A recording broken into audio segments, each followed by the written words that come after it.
Assalamualaikum warahmatullahi wabarakatuh. Alhamdulillah, pada kesempatan ini kita kembali lagi dengan mengaji sosiologi. Kita akan coba membahas terkait dengan masalah sosial dan eksklusi sosial yang ada di masyarakat.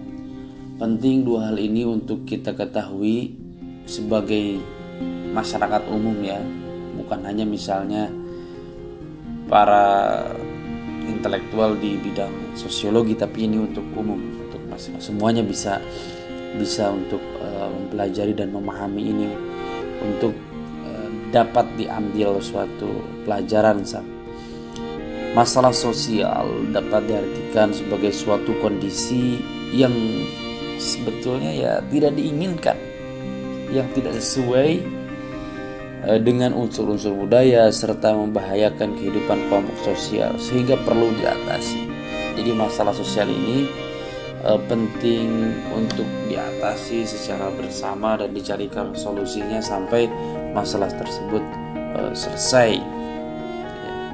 Kalau eksklusi sosial itu apa? Eksklusi sosial juga bisa diartikan sebagai suatu marginalisasi sosial, yaitu tindakan penyingkiran atau pengucilan ke pinggiran masyarakat, baik dari sosial, ekonomi, budaya. Jadi proses eksklusi sosial ini dianggap di mana individu atau kelompok tertentu tidak memiliki suatu kemampuan misalnya dalam bidang ekonomi, sehingga misalnya karena miskin tadi sehingga dia terpinggirkan dari akses misalnya ya, dari akses untuk mendapatkan misalnya akses kesehatan dan lain-lain. Itu bisa saja. Jadi pengucilan itu bisa muncul, atau misalnya dari kekurangan mental, atau misalnya kekurangan fisik, atau misalnya bisa saja secara budaya itu terpinggirkan gitu secara kolektif di situ. Nah, apa sih sebetulnya faktor penyebab masalah sosial? Yang pertama misalnya faktor ekonomi. Ini penting. Faktor ekonomi menjadi faktor terbesar ya penyebab masalah sosial itu terjadi. Ini kenapa? Karena ketidakmampuan individu atau kelompok untuk mencukupi kebutuhan kehidupan secara layak, khususnya secara materi. Bagaimana misalnya kemiskinan ini menjadi salah satu penting untuk diatasi dengan adanya program-program yang diberikan oleh pemerintah, apalagi saat COVID-19 ini telah memberikan dampak yang luar biasa terhadap munculnya kemiskinan baru, terus kriminalitas terjadi di mana-mana, kesenjangan sosial gitu kan, pengangguran. Itu memberikan suatu nilai atau memberikan suatu tambahan terhadap terjadinya masalah sosial akibat dari faktor ekonomi, faktor budaya misalnya.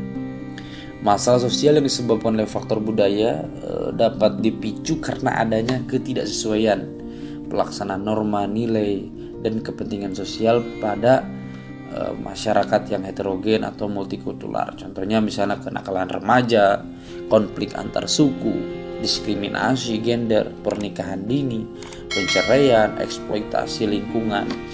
Bisa saja misalnya seperti itu. Mereka budaya buang sampah aja masih belum dapat dilaksanakan dengan baik, misalnya buang sampah pada tempatnya.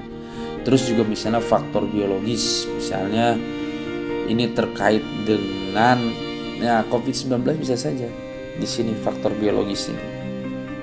Karena di sini faktor biologis itu adanya ketidaksesuaian keadaan lingkungan yang berpotensi menimbulkan ketidakstabilan kondisi biologis masyarakat, seperti wabah penyakit, virus, COVID-19 ini bisa menjadi faktor dari biologis dari menyebabnya munculnya masalah sosial. Karena misalnya COVID-19 itu juga memunculkan masalah-masalah sosial, masalah sosial baru, kemiskinan, pengangguran akibat misalnya perusahaan banyak yang kurang peminatnya, sehingga misalnya guru-gurunya dipecat, di situ diberhentikan. Juga ada faktor biologis. Faktor ini berhubungan dengan masalah pola pikir suatu masyarakat atau pribadi tertentu yang bersinggungan dengan tatanan kehidupan sosial yang ada. Misalnya kayak penyimpangan seksual, misalnya LGBT, gerakan separatis anti pemerintah, banyak sekali sekarang di mana-mana nih, terorisme. Hal ini penting ya, sehingga untuk dipahami dengan baik, sehingga tidak meluas menjadi suatu masalah sosial yang tidak bisa diatasi. Ya, seperti ini. Untuk selanjutnya terkait dengan eksklusi sosial bisa dibahas di video selanjutnya. Terima kasih, sampai ketemu di pembahasan selanjutnya. Ya, permasalahan sosial hanya sampai di faktor-faktor penyebab munculnya masalah sosial yang ada di masyarakat. Selanjutnya bisa kita bahas selain eksklusi sosial, juga kita bisa bahas sebetulnya bagaimana bentuk-bentuk dari masalah sosial dan upaya apa yang harus dilakukan baik secara struktural, kebijakan-kebijakan yang ada di Indonesia misalnya, terus juga terkait dengan upaya secara kultural, ya, secara nilai sosial, ekonomi dan budaya baik ekologis yang ada di masyarakat Indonesia. Penting untuk kita ketahui, karena bagaimanapun eksklusi sosial atau marginalisasi terhadap suatu individu atau kelompok karena mereka memiliki kekurangan baik fisik ataupun misalnya ekonomi, bisa saja budaya sebetulnya, sehingga melahirkan suatu misalnya chauvinisme atau misalnya primordialisme, paham-paham seperti itu untuk bisa diatasi dengan baik. Terima kasih. Wassalamualaikum warahmatullahi wabarakatuh.